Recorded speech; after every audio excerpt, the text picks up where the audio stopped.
Everyone, we'll get started, and I apologize about the confusion of the two buildings. It just happens sometimes. We get moved at last notice, so that's what happened. But I think everybody's made it, so we're good.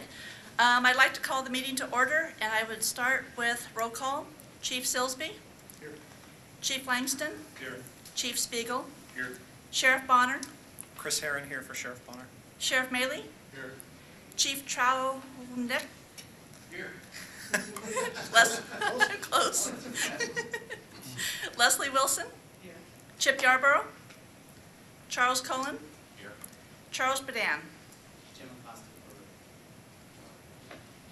Okay. We have a quorum, so we'll start with approval of the July 2013, our July meeting from July 31st. Has everyone had a chance to review the minutes, and are there any comments?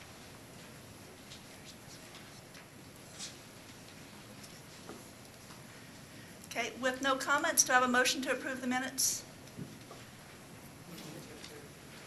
Second? Second. All in favor? Aye. The minutes pass as written. Our next agenda item is unfinished business. And the first item is a walk through the Setna Fund condition statement, and I believe Monica McGrath will take us through that. Also, I'd like to just remind everyone that all the handouts for this meeting will be available online once the advisory board meeting is concluded. And do we have this handout too, right? Okay. Okay. This handout's not in our packet, so everybody will need to follow the monitors. Good morning, Madam Chair and board members. We can't, did you? Should be. Sound on.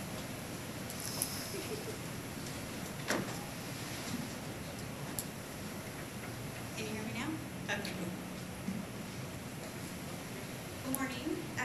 At the request of Mr. Charnick, last meeting, he had requested a briefing of the Setna State Emergency telephone number account. I also reached out to him to make sure that the presentation was going to meet his needs, and he wanted to just get a basic overall view of the Setna and as it relates to the statute, as well as the actual statement.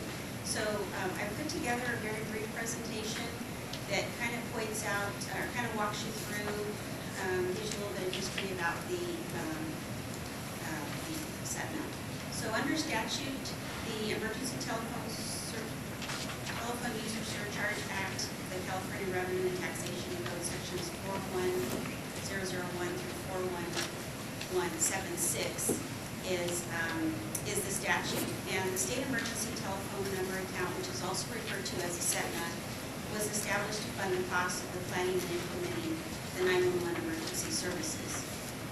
The funding source, the Setna is funded by a surcharge set at a rate of no less than 1/2 of 1% or greater than 3/4 of 1% on intrastate voice telephone communication services originating from the state of California.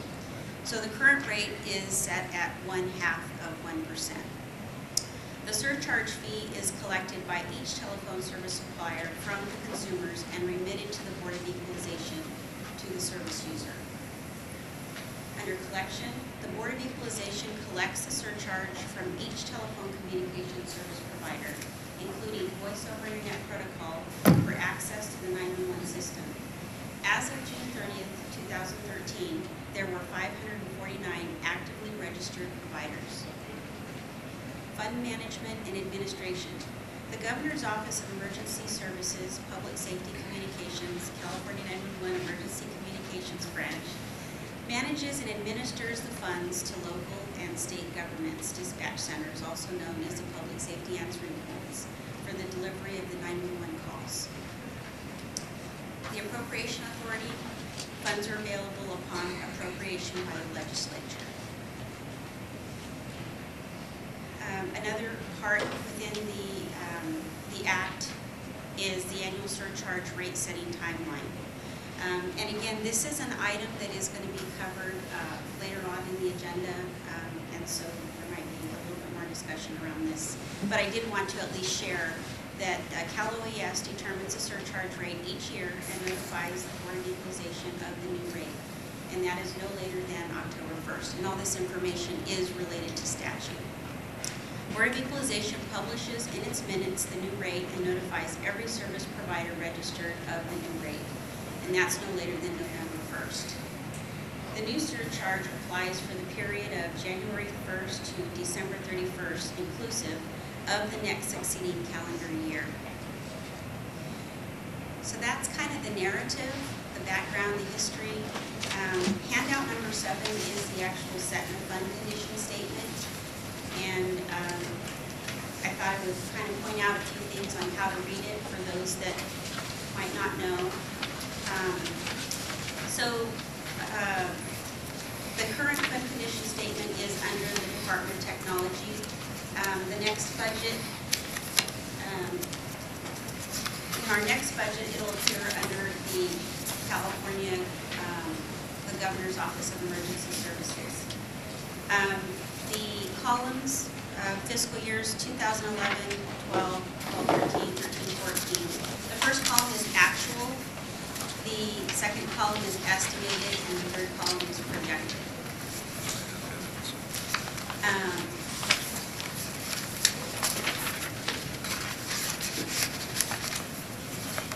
The beginning balance is what appears from the previous fiscal year. The revenue is the actual emergency telephone user surcharge that is collected by Board of Equalization. So the $83 million was the actual for 11-12, and the other two revenue sources are estimated.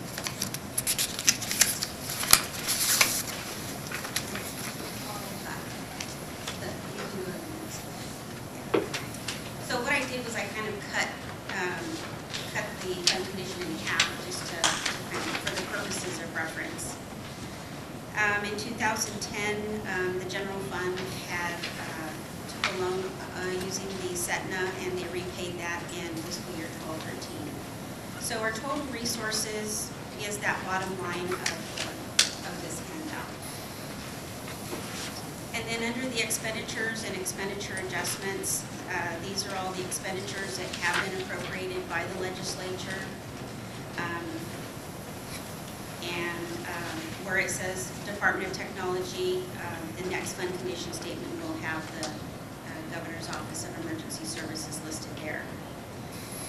And we're going down to the fund balance. That is what's reflected, and the dollars are in thousands. So based on this current fund condition statement, we'll have 2000 and 2013-14. I'm going to say that again. 2,000? Okay.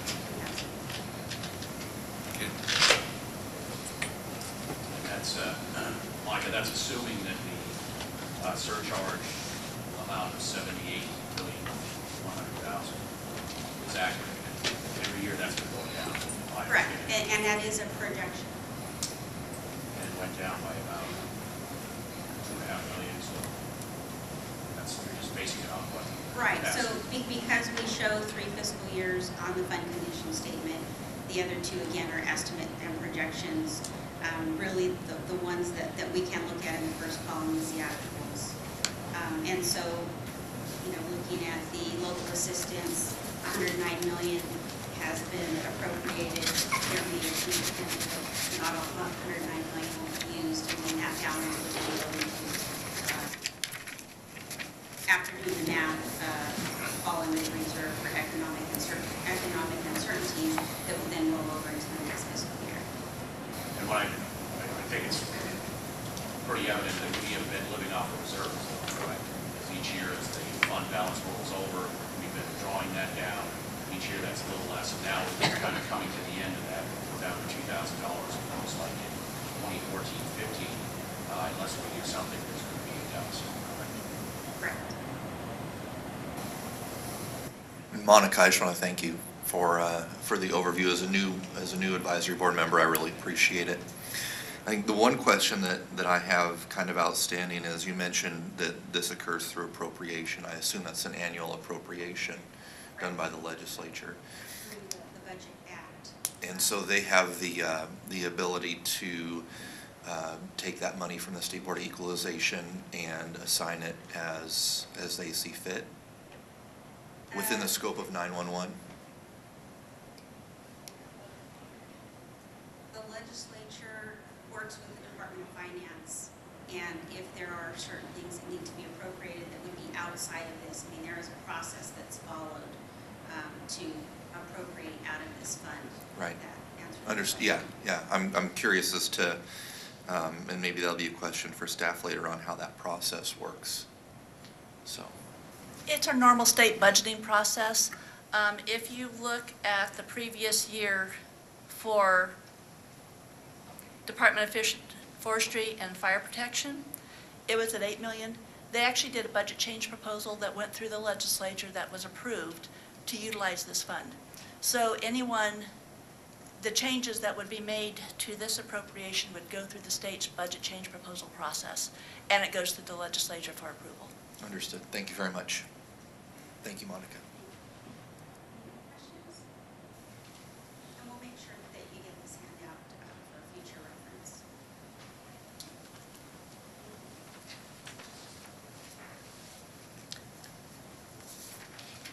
Our next item of unfinished business is the 911 wireless routing accuracy for the board discussion. And I believe that's on handout 2 and 3. 2 and 3.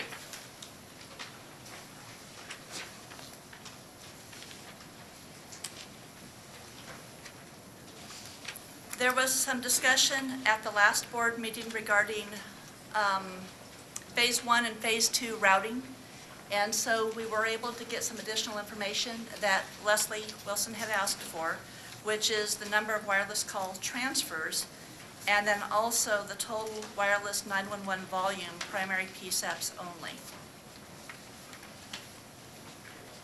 We also have a letter that was submitted by NENA to the FCC regarding the data that has been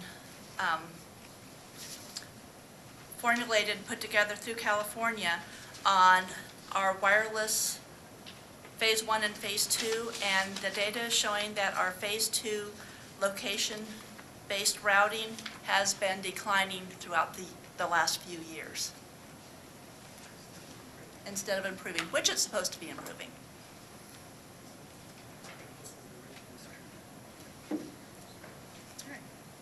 So this is a real concern, and that I think this board needs to address somehow, and continue to monitor this and work with the vendors and the FCC, because, you know, if this continues to go the opposite way of decreasing the service, and it's just going to complicate everything else that's coming with next generation 911. It will absolutely complicate everything with Next Gen 911, including Text to 911, which we're going to be rolling out pilot soon. The state, we have been working with the FCC on this issue once we realized what the data was showing in June of 2013. One of the issues that we've not been able to nail down yet, but we're looking at it, and it's going to take us probably another, I'm looking for somebody to give me a nod out there, another 2 or 3 weeks to get the data, is what we can't tell if the data is showing that there's a decline in our Phase 2 calling pattern. However, we can't tell if we have a consistent set of data elements from each of the different types of equipment that's at each of the different PSAPs.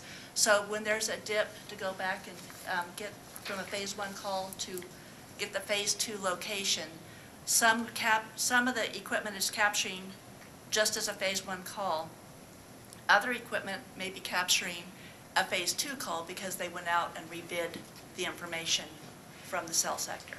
So what we're trying to do is to figure out some sort of trend, if it's equipment or if this is truly trending down on the Phase 2. one of the conversations that we did have with the FCC is regardless if it is the equipment's capturing phase 1 or phase 2 right off the very beginning when the first call comes in, they're noticing this same decline in other states. So we do feel that there is a problem. We want to make sure our metrics are correct, but we do feel that there is a problem with our phase 2 calling. Karen, has there been any analysis of provider numbers, carrier numbers? In other words, could it be something that's systemic of the technology by individual carriers? We're looking at that as well, and that's one thing that the FCC is focusing on, because they actually would be the ones regulating the different carriers. Because the likelihood is we could very well be chasing a problem that is equipment related, you know, to one or two carriers, major carriers, that could then be placed upon them as opposed to a systemic problem throughout the system. Correct. That's why we kind of want to break down the information. And that's what the FCC is also looking at. So we're staying in close contact with FCC through this process, and they're letting us know what they're finding in other states as well. Should this then be an ongoing agenda item so that we update on it on a regular basis? I think that would be really good. I do know that we will be talking to FCC again toward the end of this month, so we will have further information at the November meeting. Okay, and I know that Danita's in the audience, and I'd like to have her comment on her findings through her analysis. Sure. So, Danita, if you could briefly walk through some of the issues that you've seen. Madam Chair, members of the board, good morning. We give a little bit of background on how this came about. Over the past couple of years, my colleagues and I have noticed anecdotally a trending downward of the number of wireless 911 calls that are delivered in phase 2 of the call location information. And it was at the last meeting, in fact, and actually a couple meetings ago, through conversations that Karen and I had, that they actually had data that reflected what it is that we all believe was occurring. And that prompted me to reach out to my colleagues and actually, start looking and compiling data over the past few years to see if our data for our PSAPs reflected or was in step with the data that the state 911 office had collected. And what we found was that over the past few years, there's been a significant decline in the number or in the percentage of wireless 911 calls that are delivered with phase 2 data. And we have had, in fact, Jamie Young, who's the Secretary of NENA, and I met with Brian Fons and Tranquility National NENA and 3 of the wireless carriers, and we had discussions with them, and there are many possibilities being discussed in terms of what the cause is. And our goal is obviously to improve and increase the delivery of phase 2 data with the wireless 911 call. And I think that it's going to require additional discussions. We have another conference call this afternoon after this meeting with one of the carriers to try and see what exactly is causing the problem.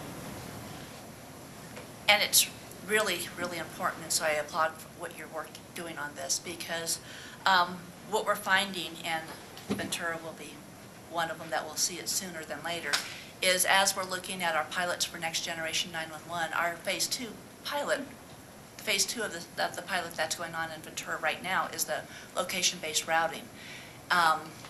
So we were very successful in the Northeastern grant project with location-based routing, and we want to see that same success when we get down to a more populated area. Danita, a couple of quick questions. It looks like this is across the board with all 5 major carriers that the numbers are, although Verizon went up slightly, it's still below 50%. So this isn't isolated to 1 or 2 carriers. It looks like it's more of a systemic issue. That's correct. And then my second question is, this is this is truly, we're not getting the Phase 2 data. It's not just a case of the dispatcher not doing a rebid. It's the fact that we are not ultimately getting the phase data in a lot of cases. That depends. And Okay. that's actually one of the things that we're looking at. One of the possible causes that has been suggested by the carriers is that dispatchers are not doing rebid, so that the calls coming in, and the data that we looked at, just for clarification, the data that Kellyanne used shows that at the conclusion of the call. So it's not even as the call's coming in. The data that we're showing reflects what phase was in the PSAP at the time that the call was finished. The carriers are suggesting that dispatchers aren't rebidding, and that's possibly one of the causes. In discussions with PSAP personnel, they're saying that fewer and fewer calls are being delivered phase 1, and there are those that are saying that they're consistently rebidding, and they're still not getting that phase 2 information.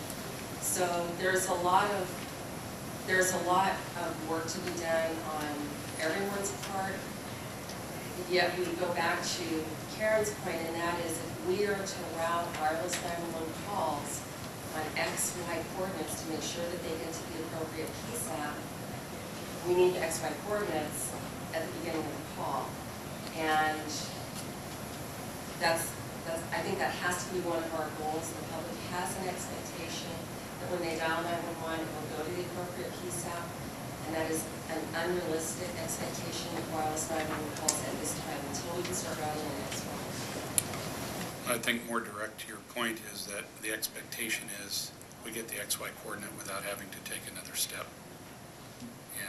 And that's what the legislation was about from the beginning, not if you don't get it, then do step 2, 3, and 4. That's correct. Any more questions? Thank you very much. Thank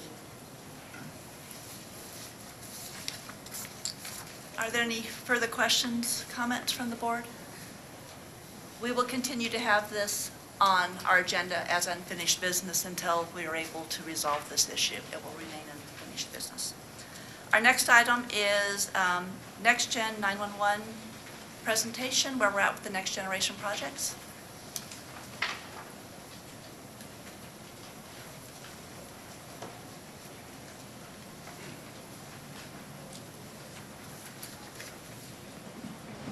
Good morning, Madam Chair and members of the board. We were asked to put together a Next Gen 911 pilot project presentation that the LRPC and advisory board members could also use on their own future presentations. So yesterday there was some suggestions from the LRPC on some of the content on the slide deck, and we hope we can be satisfied with requests. If not, we're still open for more suggestions. We can always make changes if the following planning committee or the advisory board has some suggestions. So, first slide, in 2013 so far from January 1st to July 30th, we have 37 million residents. There's 459 PSAP statewide. We have 15.3 million 911 calls in California. 9.5 million were wireless, and that's, again, from January 1st to July 30th. And we interpret 96 different foreign languages. Today's 911 environment, virtually all calls are voice callers via analog networks. The next generation 911, voice, text, and video information from many types of communication devices sent over IP networks. Today's 911 has limited data, and next-gen advanced data sharing will be available. In today's 911, callers are routed through legacy selective routers with limited forwarding and backup ability. In the next-gen environment, callers routed automatically based on location of individual, as was discussed, the XY routing. Forwarding capabilities extend beyond local geographic boundaries and enhance backup abilities. In today's 911, we have limited ability to handle call overflow situations, and callers could receive a busy signal. In the next generation environment, PSAPs will be able to control call congestion treatment and including dynamically rerouting of callers. The Enhanced 911 Grant Project, the timeline was September 2009. It was completed in September of 2012. There was $4.1 million in federal grant funds and $4.1 million in state matching funds. The Next Gen 911 IP network connectivity was established to 37 PSAPs encompassing 13 counties in northeastern California. Routing based on XY or longitude latitude saved about 104 hours from September 2012 and went live until now, until the end of July 2013. On wireless 911 call delivery to PSAPs, and those hours were calculated through how many transfers we saved, how long the transfer would take. We took all of that time, we minus how long we held every call, which was an average of 5 seconds before they were routed. And we came up and saved about 104 hours of call delivery time. And that's just with Verizon Wireless, because as we know, the XY is not coming in a timely manner for a lot of the carriers, but in the Northeast Grant area, Verizon Wireless, we were able to only hold the calls for 5 seconds, and we got about 40% of their calls within 5 seconds to route on the XY. Of those 40%, 20% we matched anyway with the cell sector routing, so 20% is the number we use times the 49 seconds that the transfer would normally take, and then that was the overall time saved minus the 5 seconds of call. So that's the formula we used to come up with 104 hours saved during this time.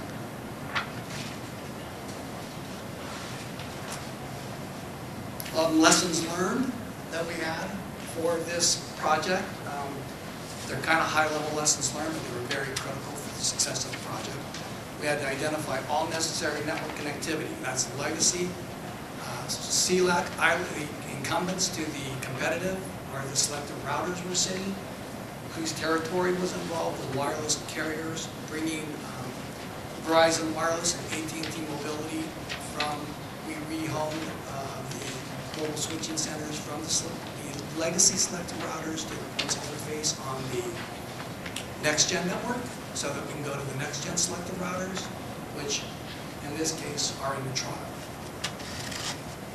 So weekly scheduled meetings with all stakeholders and additional ad hoc meetings with subgroups as necessary. We probably had about 3 or 4 meetings a week minimum, because there was so many things to coordinate. The site surveys were very critical. We had a lot of HVAC. We had to make sure that HVAC and power and grounding was up to spec and acceptable by the vendors for their equipment. We needed rack space, which was not an easy task in some of the small PSAPs. And the additional requirements of the legacy equipment, because we want the legacy equipment in this project. We had to add cards. Finding the cards for the legacy gear was not easy for extra county trunks, because we had to put in the new trunks and we had to keep the existing trunks to make sure that we had a seamless transition. Imperial County project, 4 PSAPs, is AT&T, Cassidian, Patriot, CPE hosted solution. The CPE hosted solution was accepted in November of 2012. We have Next Gen 911 IP network connectivity to all the PSAPs. And we have the ability to log in at other PSAPs as if you were in your own PSAP. We're waiting for a software release to provide additional feature functionality. Ventura County project, 3 PSAPs, AT&T, Intrado, Viper CPE hosted solution with a proof of concept longitude, latitude, XY routing overlay. The CPE hosted solution portion successfully implemented in March of 2013. Ability to log in at other PSAPs as if you were at your own PSAP. Next Gen 911 IP network connectivity to all PSAPs, including the backup PSAP, right? The satellite PSAP. And then we have the proof of concept longitude, latitude, XY based routing overlay scheduled in the future. We have the network control centers were installed, so the Next Gen selective routers are in place. The next-gen 911 network has been ordered and is being implemented. The proof of concept XY routing testing should begin first quarter of 2014. Wes, I have a question. How much GIS work had to go back into this through these projects, and because that's what we're going back to, this XY coordinate, and Yes. a lot of funding needs to be put into that. Yes. So in the Northeast Grant project, we had a lot of meetings with the CHP and all of the county coordinators in the 13 counties to make sure that everyone agreed with the jurisdictional boundaries. But in Toronto, we had the GIS shape files for those already done. We used a lot of the red GIS jurisdictional boundaries. Moving forward with some of these other projects, if we do XY routing, like if you were to do that, Leslie, if your jurisdictional boundary maps are not geocoded, then we are going to have to get them geocoded. And we will have to look for a service. I think that there are companies out there, like in Toronto and TCS or Microdata. There's companies out there that will gladly geocode our shape files for a few. We have to just look at all that. But it's really, some of the counties and some of the PSAP areas, they have their own GIS organization, and they have a lot of their shape files already geocoded. If a county does not have the ability to geocode their shape files, then we're going to have to look into that. And then there's a standard of the accuracy, and then, standardization throughout the state, and what does that mean? And because a lot of places will say they have 99.9% accuracy, and when you look at it and you evaluate it against the MSAG or anything else, it's not. So That's why I think, they're saying, well, you have to have, like, in the meetings we attended, they said you have to have 99.9% accuracy. Well, what company are you paying to do the geocoding, and how are they guaranteed, right? So I think that when we do procure the geocoding services, when we have to procure them, the SLAs are going to be important. The geocode, whoever we hire to geocode the jurisdictional maps are going to be on the hook through SLAs to make sure they're 99.9% accurate. And then how do we validate that? And it's going to be really important that the cities and counties work closely together, all the PSAPs on this for the jurisdictional shapefiles and maps and the coding. And I think that was one of the big successes we saw in the Northeast Grant Project, is that everyone worked really well together on this. We had a great, yes, everyone Yep. played the sandbox nicely. Right, and we're noticing that also on other next-gen pilot projects, that people are really coming to the table and being very collaborative. Absolutely. So, If I can interrupt you a second, it would seem to me that, I know that there's other efforts going on with GIS statewide, and the state office of GIS is, under the CIO's office, is working on a multitude of projects.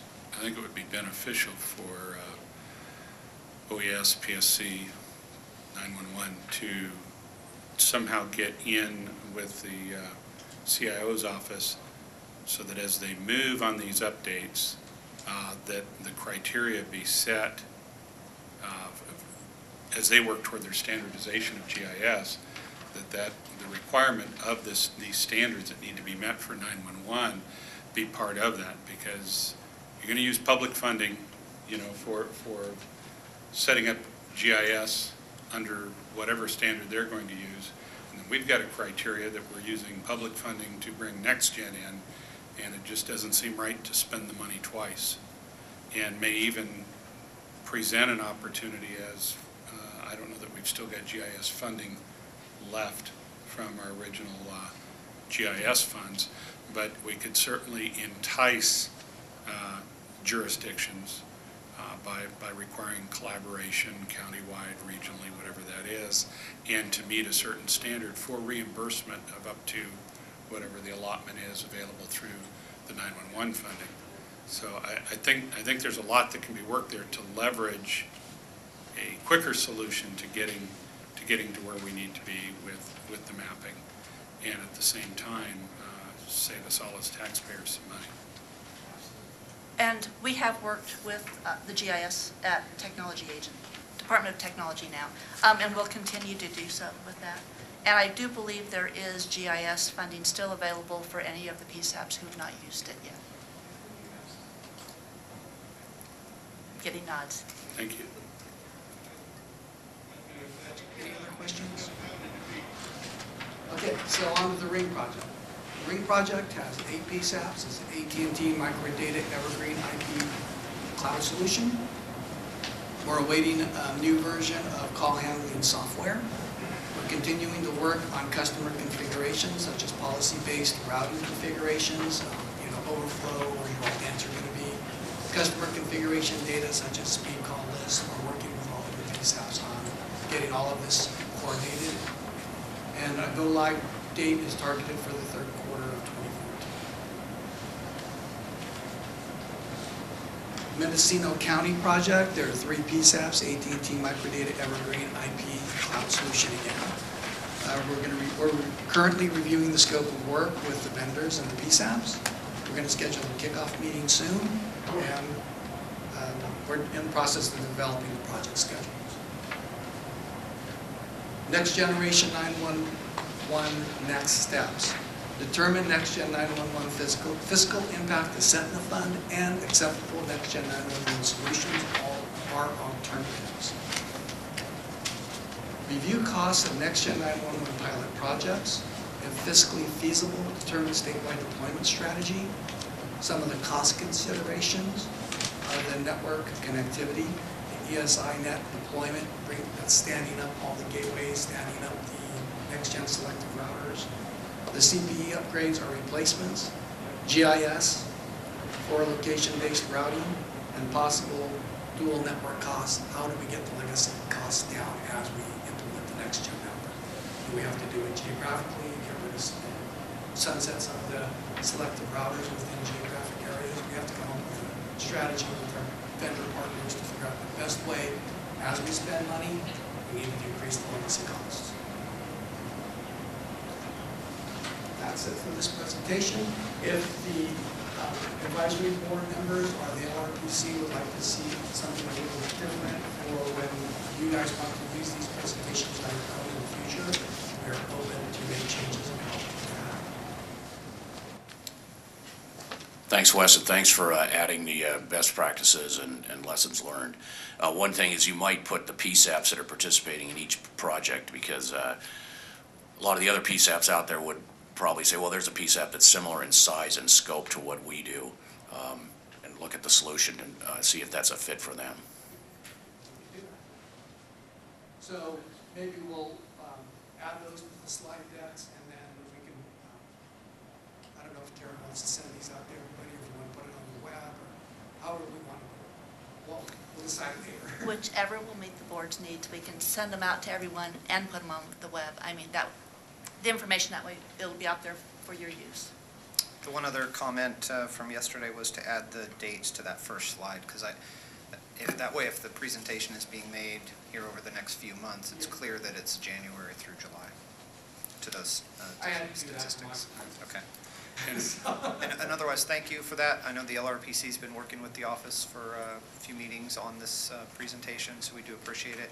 And just to refresh the board and for the new members, the plan is to, for the LRPC members at least, and if there are board members that are interested as well, to be able to take this presentation out to stakeholder meetings, PSAP manager meetings, that sort of thing, to get the word out about these projects and the status of Next Gen 911. And if I could add 2 requests to it also, is that I think that each one of the projects, the funding that's allocated for the project, how much funding was allocated to the project, and the timeline of the project. I know in the ones that you're saying that one of the goals is to determine the project timeline. That's a little tough to do, but at least so that we know, when it started, where it's gone, and what the time constraints are to it. And we can do the timeline. We're having some difficulty, software updates, et cetera, but we can still put milestones out there and just revise the slide deck if we need to, because I think the time frame is important. Well, and even if some of this has to be time limited on how long the funding's available. Mm-hmm. Thank you. Got it. So list the PSAPs per project, add dates to the first slide, funding and timelines per project. Yes. Thank you, Wes. And the next item is, might be you, I don't know, it's the roadmap presentation. Oh. Come on back, Wes. Welcome back, Wes. We're requesting more time. We need more time to prepare for the CAX 911 roadmap presentation and the draft 911 training timelines. So I think that we hopefully will be able to present those at the next advisory board meeting. Is that right? We're targeting to be doing that. Okay, and I will say, since we just had a meeting about 6 weeks ago, it wasn't enough time to get all of this put together. So they'll be on the agenda for next month, well, excuse me, November. Yes. November. Thank you. Okay, the next item is under reports and the 911 branch. As you can see, Bill Anderson's not here today. He had a prior engagement he had to attend. So yes, Bill had a conflict, and so Wes and I will be presenting a series of updates on the items of interest to the board and on activities in the areas where we have primary responsibility within the 911 branch. General information, the 911 proposed policy practice changes. Under the travel policy, CalHR recently advised of new reimbursement rates, and they posted it on their website in a personnel management liaison letter, which includes lodging reimbursement and per diem rates. So what we've decided to do, just to save on confusion, we are going to prepare a one-page reference document to simplify referencing the rates. Lodging kind of varies based on a variety of reasons, so prepare one page to simplify for the PSAPs and the 911 county coordinators when submitting reimbursement for travel. Under the training policy, as Wes had shared, we do have an outstanding action under unfinished business, and we'll provide the guidelines for PSAPs to reference, and we'll present that to the board in future meetings. The remaining 3 proposed policy changes that were assigned to the work group, I just wanted to kind of do a quick recap, were to define approved incremental costs, assess state's current funding policy, methodology, and equipment replacement cycle, and after the funding model equipment replacement cycle schedule is refined, enact a requirement for PSAPs to submit an annual spending plan by July 1 of each year. A more detailed report on the work group will be provided by Chris Herron when he reports on the long-range planning committee following Wes's updates. And this week, the 911 branch will be issuing an email to all PSAPs that will share the work group member list to inform PSAPs to ensure they're aware of who is representing them as it relates to large, small, medium PSAP, as well as respective associations.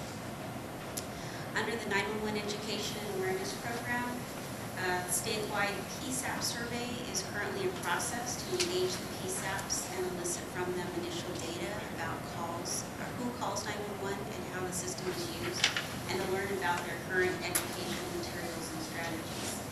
On 8/28, a survey went to the first wave of 20 PSAPs, and on 9/7, we're scheduled to issue the survey to the second wave of the remaining 440 plus PSAPs. And we anticipate survey results by November of 2013. Under the Foreign Language Emergency Interpretation Services, our office continues to meet with Language Line Solutions, who is the current vendor. And as we are in the process of the implementation phase, we are working with them to finalize monthly reports, identify the process for PSAPs to view their account online, which was a requirement, and to identify a customer concern format.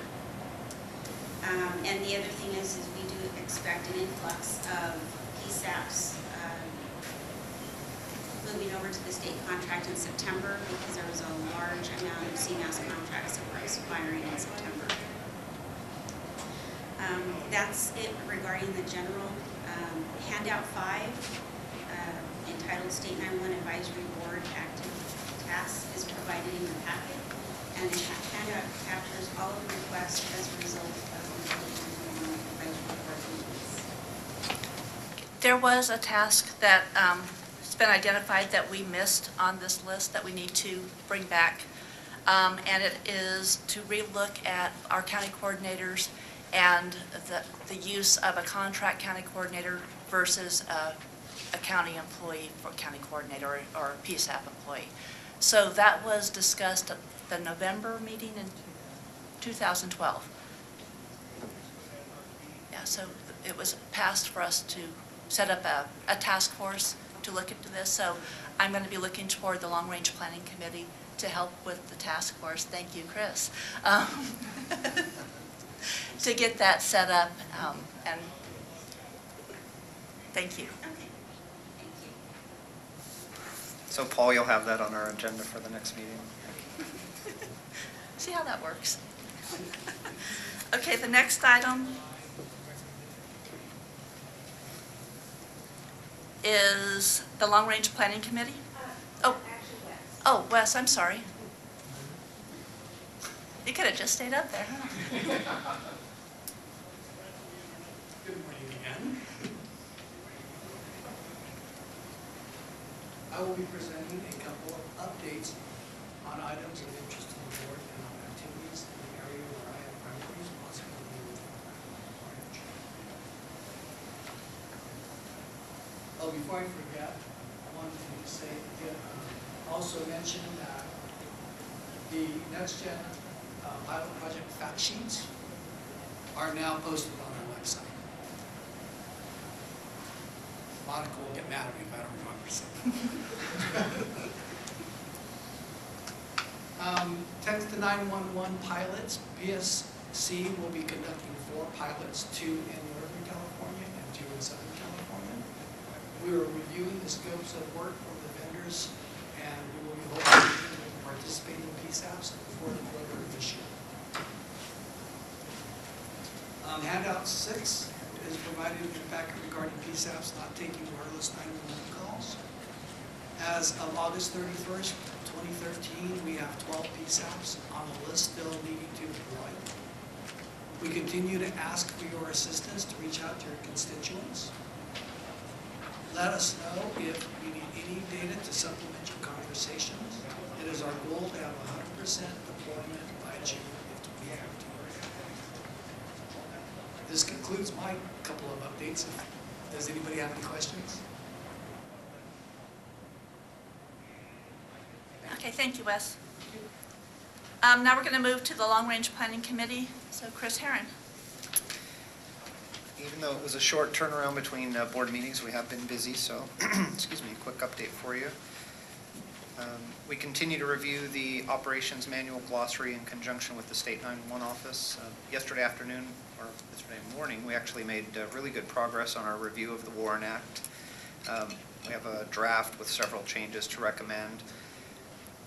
One thing, just to make sure the board is aware, what we would like to include is some language to recommend that the SETNA fee or surcharge is applied to all devices that can access the 911 system. And I think that's been discussed here at the board. So just to remind you guys that we are keeping that in mind, and that is one of the primary goals of our review. We're also working with the office to review the California Revenue and Taxation Code and the Public Utilities Code sections that address SETNA. You saw the Next Generation 911 presentation we've been working with the office on.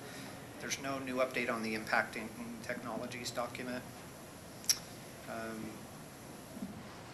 The 911 Policy and Practices Work Group. So Chuck Burdan is actually the chair of that group, but he's at jury duty today, so he asked me to give the update on that. We met yesterday afternoon, so it was a long day for a few of us. And here's what he has to report. So between the last two meetings, the work group has actually met twice, August 15th via conference call, and then yesterday afternoon for about 3.5 hours. We've had 100% participation for both meetings, which has been great. We spent a considerable amount of time learning about the CPE funding level calculations, and special thanks to Monica, and we had 3 of the 911 consultants as well as Dana available to us yesterday. So it was actually a really good meeting. I think a lot of good information was shared by the office to members of the work group, and so much appreciated. We received and discussed data related to when the PSAPs have changed CPE. We will also be reviewing the comments received from PSAPs during this year's policy proposal discussions for insight on the opinions of PSAPs and public safety associations. We had a discussion on whether we should put out a request for information from the CPE vendors related to the 5 to 7 year cycle. Chuck Burdan is actually going to be working on drafting some language for discussion at our next conference call on whether to move forward with that. And as I think the board knows, the LRPC handed the incremental equipment list to the work group, and so there was discussion about that list yesterday. We reviewed what the LRPC had done back in April, and that'll be folded into the CPE funding discussion. I think Monica touched on this. The ultimate goal for the work group is to present to the LRPC issue statements on the 3 topics: the CPE funding, CPE replacement schedule, and the PSAP annual report, budget report. So we have another conference call scheduled for September 25th. Our plan is to take advantage of the next advisory board meeting, which typically we have an LRPC meeting the day before, and then also have a work group, an in-person work group meeting. One thing that was brought up at our meeting, so I'll mention it here, is that it was difficult for some folks and to make the travel arrangements because our meetings, the advisory board meetings, aren't set, and I think it would certainly be helpful if they were set further out in advance so that travel plans could be made. And Chris, if I could make one other suggestion, logistically, if we had the working group in the morning, and the LRPC in the afternoon, and then Right. the following day, the advisory board, then we'd sort of have some continuity there where the report could come to the LRPC in the afternoon based on the discussions in the morning to the full board or the full committee.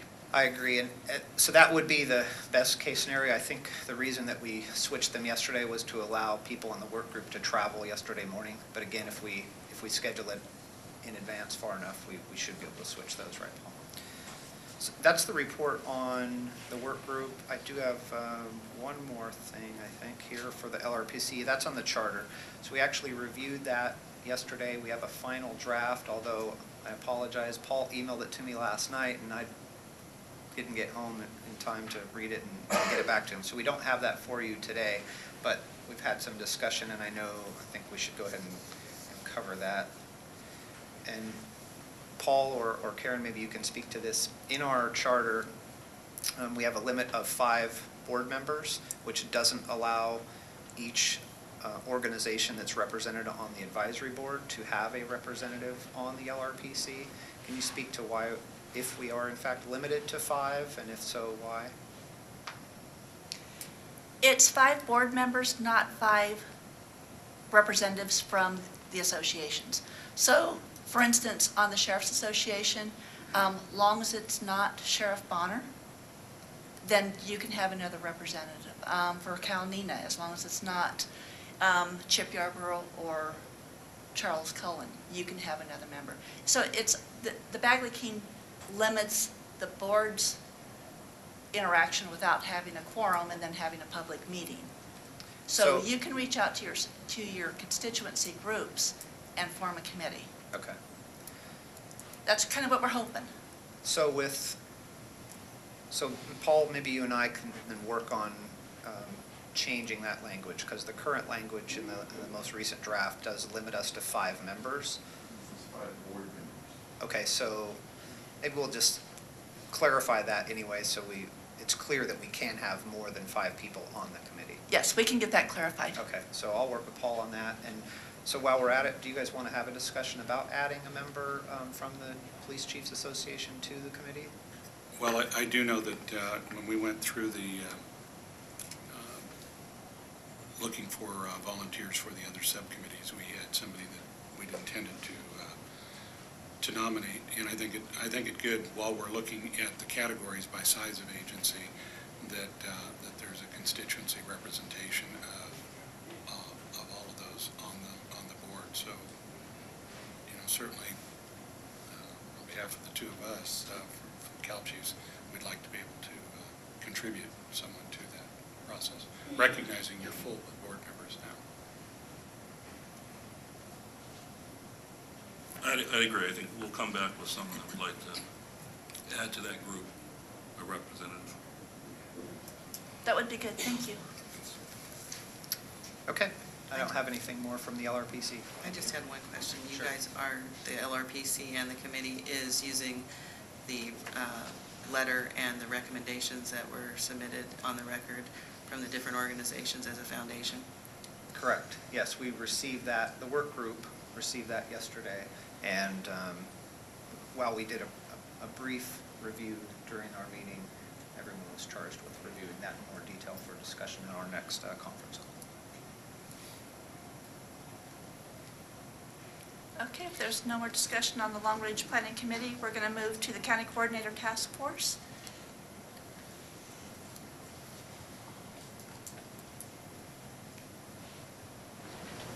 Good morning, everyone. For those of you who are new on the board, I'll just introduce myself. My name is Nancy Vaughn. I'm the chair of the County Coordinator Task Force, which is a six-member group who work with the LRPC and the 911 Advisory Board. So I'm just going to give a brief update today, since it has been a short period since our last 911 Advisory Board, where we gave a very detailed update. We do have two members who are participating in these groups you just discussed. We have a member on the Setna work group. We are participating. We'll leave it to these groups to make the updates to the board. And we also have a member who's working with the state office on the 911 education and awareness activities, and she's been very involved in that as well. Another update on our activities since we last spoke in August, we had a presentation to the 911 coordinators, a webinar that we did through John Garner with AT&T, where we're trying to look into technology now. And he spoke for 2 hours to us online with his webinar on distributed antenna systems and how this is going to impact coordinators, especially was our focus. How are these things going to come in for ESN assignments? What kind of addressing is there going to be with respect to these antennas that are distributed throughout urban areas to fill in gaps? And so that was a very well received presentation, and we're going to look to be doing more of those types of things as we move forward. Our focus right now for the next month is going to be putting together our County Coordinator Forum, which is scheduled for Wednesday, October 9th here in Sacramento, and it will be an all-day affair again. We've decided to make the focus, given a lot of the issues that are coming to the fore here before you, on wireless. What we're going to do is spend a couple of hours going back and trying to establish best practices for a couple of reasons. Things have changed, but also we've got new coordinators who weren't around when the deployments were originally done, so we need to get everyone up to speed on the best practices. But to also have a work group with the coordinators and some of the technology people in the state on, are there areas we need to reach out and get more information or interface with different stakeholders in the wireless community. So we're looking forward to doing that, and then we're going to be trying to fill in some technology.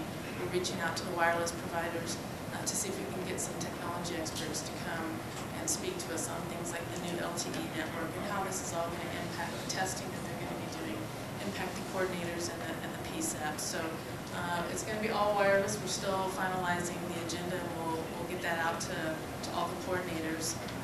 The other stakeholders will be inviting shortly. That's all I have. If you have any questions, I'd be happy to answer. All right, thank you. Nancy, I do have a question. Would this be something that your group would want to look at with this report that we did with the PSAP to PSAP in your evaluation? The transfers? Would that fall into that? We can look at that and see if...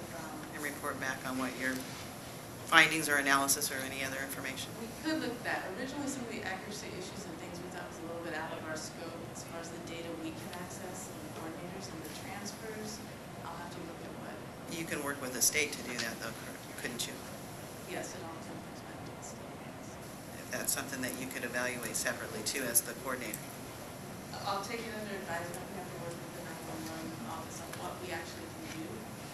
But we will, I'll definitely know that you'd like us to do that, and we certainly will. Thank you. Thank you. And thank you for the work the county coordinators have been doing on this. I appreciate it. Okay, the next item, if there's no more discussion, the next item is the Setna Fund. And there was a motion passed at the last meeting that the advice was from the board to move forward with increasing the Setna Fund. And we're going through the state process to reach approval to do that. So we will have more information once we're done with the process. The other thing I wanted to mention that was not mentioned in the presentation by Monica is we do expect to see savings as a result of our policy changes. So we will be tracking those as well because we need those savings as well with our $2,000 in reserve. Karen, I think we're all happy to hear that the state 911 office is going forward and attempting to raise the surcharge. Have you given them a specific amount, the 0.75 as the board recommended, or We're are you having following discussions? the board's recommendations. Okay, thank you. Any other discussion? Okay, thank you. Now moving on to new business, pending legislation. It'll be with Sam Spiegel. Thank you, Karen. The bill that I specifically want to discuss with the board and for those in the audience is AB 300. And most people thought this was a dead bill as of last week because it went to appropriation suspense. And it was reborn again, resurrected on the 30th, so it's back.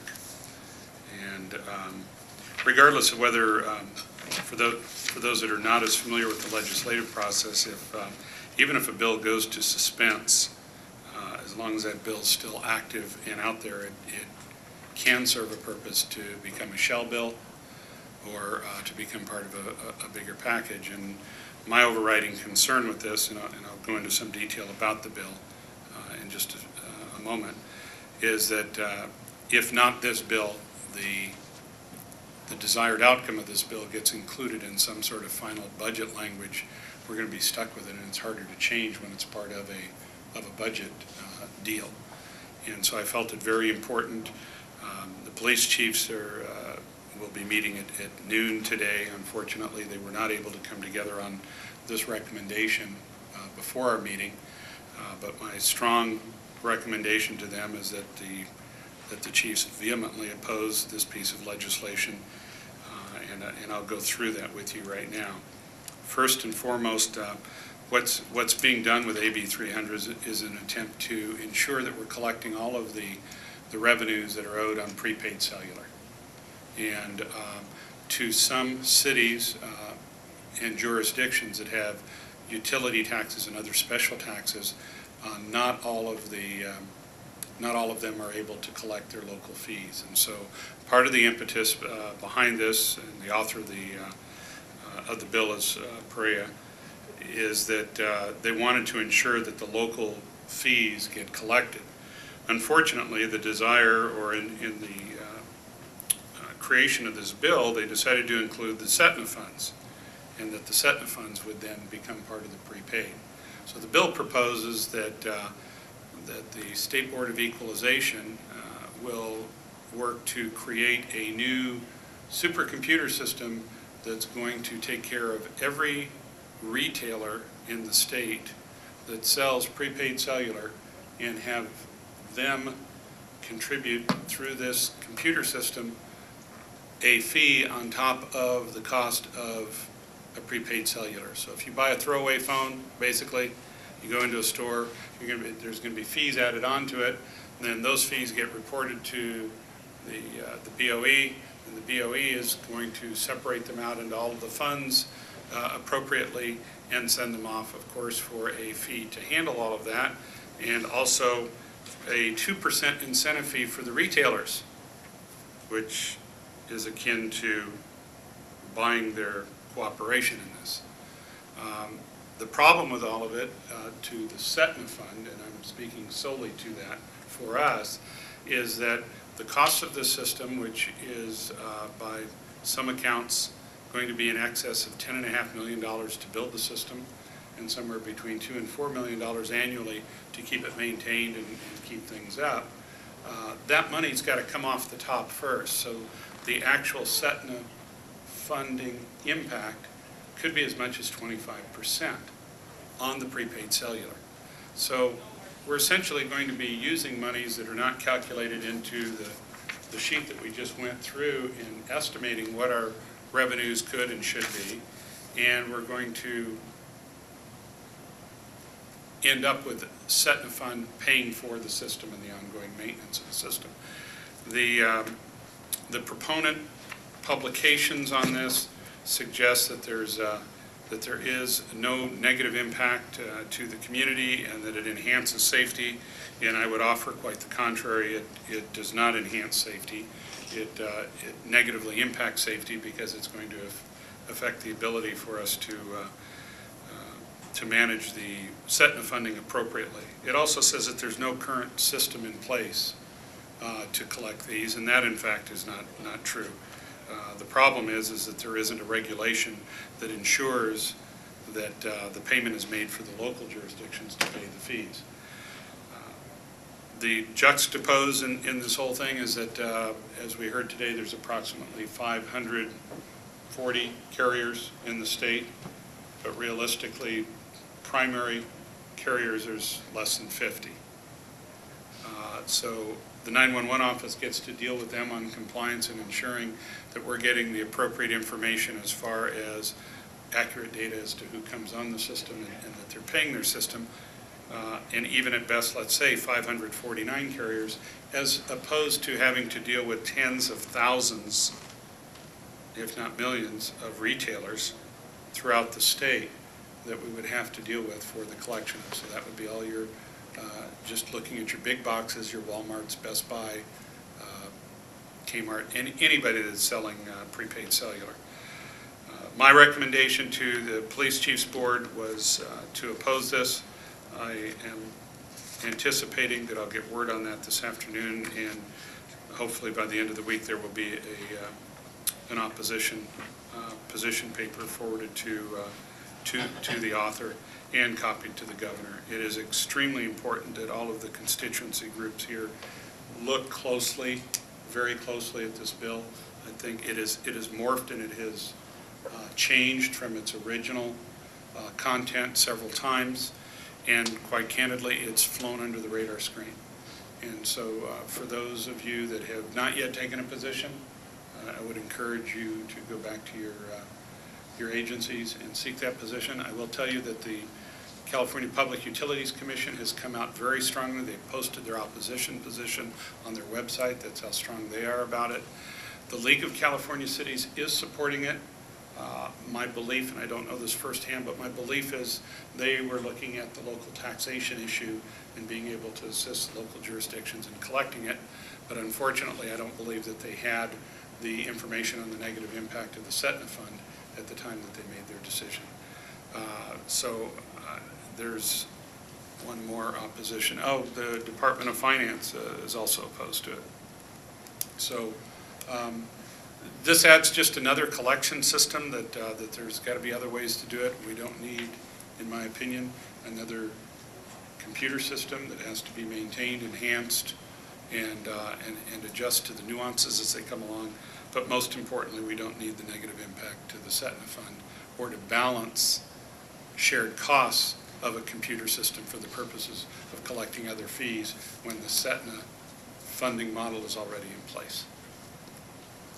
So that's 4 pages condensed down into about a 3-minute dissertation. So I'm more than happy to answer questions about it if anybody has any, but strongly encourage you to do. We've only got a couple more weeks left in this legislative session, so things are going to be moving very fast.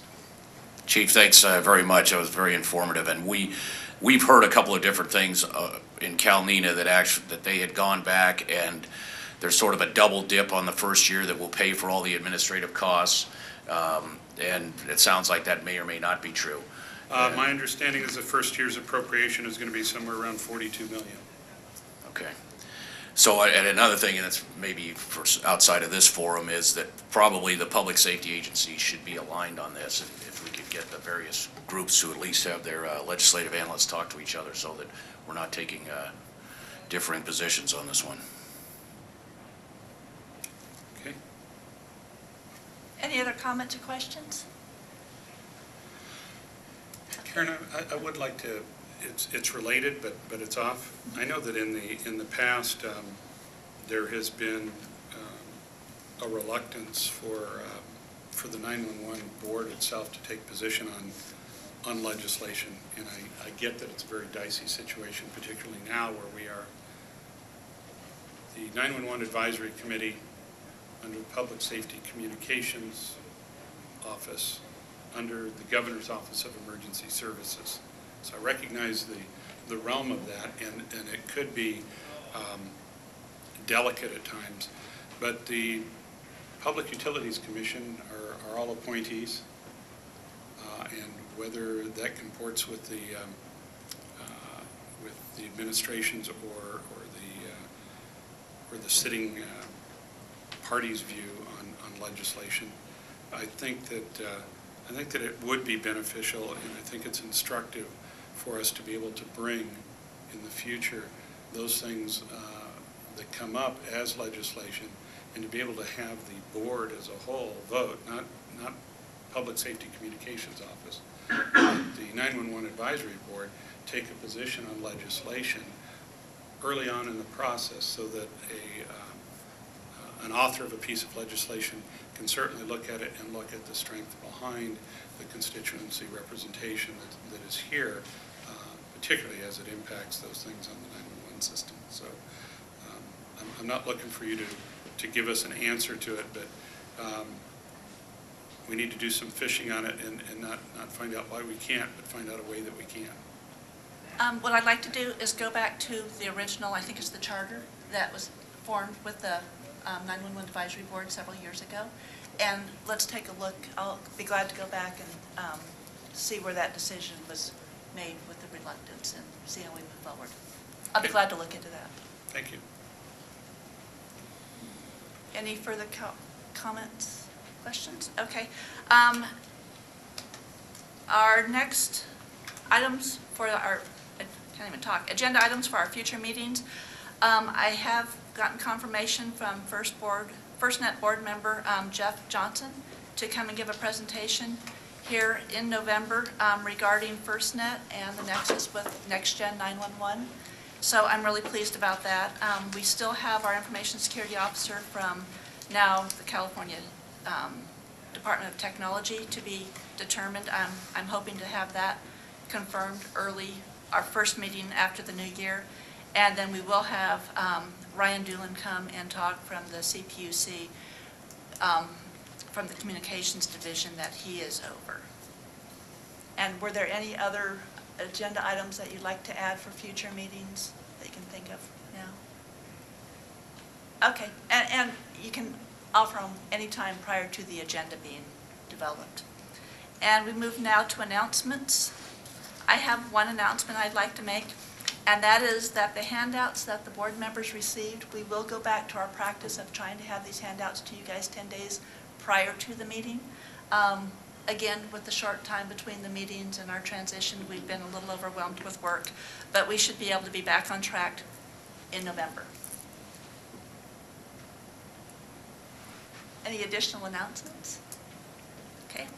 Move to public comment. Okay, no public comment. We'll now move to the closed session. We will move into the closed session pursuant to Government Code Section 11126.18, subsection C, of the detailed information on outages. Do I have a motion to move to the closed session? Motion to move to closed session. Do we have an estimate of how long? It'll be about 10 to 15 minutes. Okay. I'll second. Second, all in favor? Aye. Aye. Okay. This time I'd like to ask the public to leave the room for approximately 10 to 15 minutes during the closed session. At that time, once we resume, I will call the meeting back to order, and the next item on the agenda will be adjournment. Okay, at this time, I'd like to call the meeting back to order. There was nothing to report out as a result of the closed session, so we now are adjourning the meeting. Thank you all very much, and we will see you on November 13th.